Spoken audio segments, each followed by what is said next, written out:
চীনের যিনি জনক যাকে বলা হয় তার নাম হচ্ছে মাও সেতুং। তো মাও সেতুং যখন চীন স্বাধীন করলেন, চীন গঠিত হলো, তো মাও সেতুং দেখলেন এই চীনের ভিতরে চড়ুই পাখিরা এই ধান খেয়ে নষ্ট করে ফেলে। তো তারা গবেষণা করে দেখলেন যে হাজার হাজার লক্ষ লক্ষ টন গম এই ধান প্রত্যেক বছর এই চড়ুই পাখি খেয়ে ফেলে দেয়। তো মাও সেতুং চিন্তা করলেন যে তাহলে আর এই চড়ুই পাখি রাখা যাবে না, আমরা যদি সমস্ত চড়ুই পাখি মেরে ফেলে দেই তাহলে লক্ষ লক্ষ টন এই গম এবং ধান বেঁচে যাবে। দেখেন সিদ্ধান্ত কি। তো তারই সুবাদে মাও সেতুং একটা সিদ্ধান্ত নিল যে একই দিনে সারা চীনের সমস্ত চীনের মানুষদেরকে উদ্বুদ্ধ করলো যে আমরা একই দিনে সবাই মিলে একসাথে চড়ুই পাখি মারবো, আর চড়ুই পাখি মেরে ফেলে দিয়ে সারা চীনের চড়ুই পাখি নিঃশেষ করে দেব। অ্যাটেনশন, মনোযোগ দিয়ে।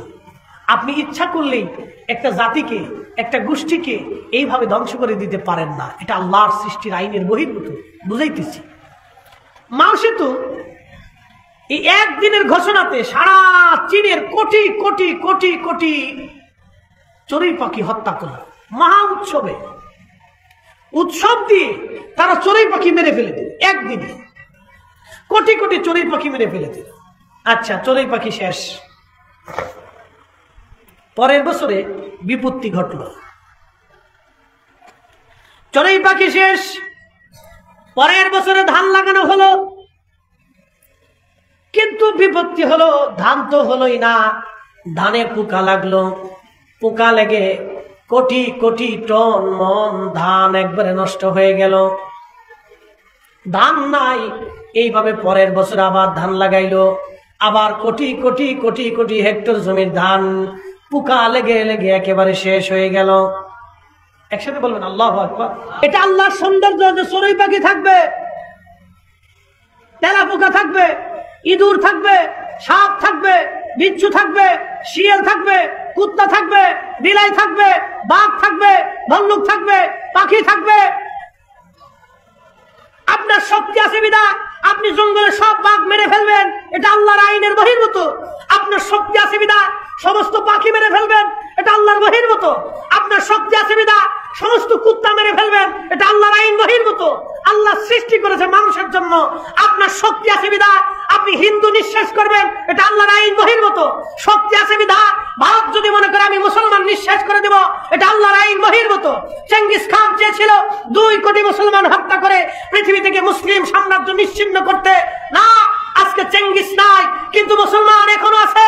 হালাকু চেয়েছিল ইরাকের বাগদাদে 16 লক্ষ মুসলমান তিনি 3 দিনে জমাই দিয়েছিল। ইরাকের দাজলা নদী শুধু রক্তে আর রক্তে 1 মাস পর্যন্ত এই টাইগ্রিস নদী রক্তে রঞ্জিত ছিল। সে ভেবেছিল মুসলমান হত্যা করলে বুঝি ইরাক থেকে, বাগদাদ থেকে মুসলিম নিশ্চিহ্ন হবে। আজকে কিন্তু হালাকু নাই, কিন্তু ইরাকের বাগদাদে এখনো আযান আছে, এখনো মসজিদ আছে, এখনো মুসলমান বেঁচে আছে। কথা বলেন ঠিক না বেটে? ক্ষমতা থাকলেই ক্ষমতা দেখাইতে হয় না, ক্ষমতা থাকলেই অন্য কারো প্রতি ঝাঁপিয়ে পড়তে হয় না, এটা আল্লাহর আইন বহির্ভূত।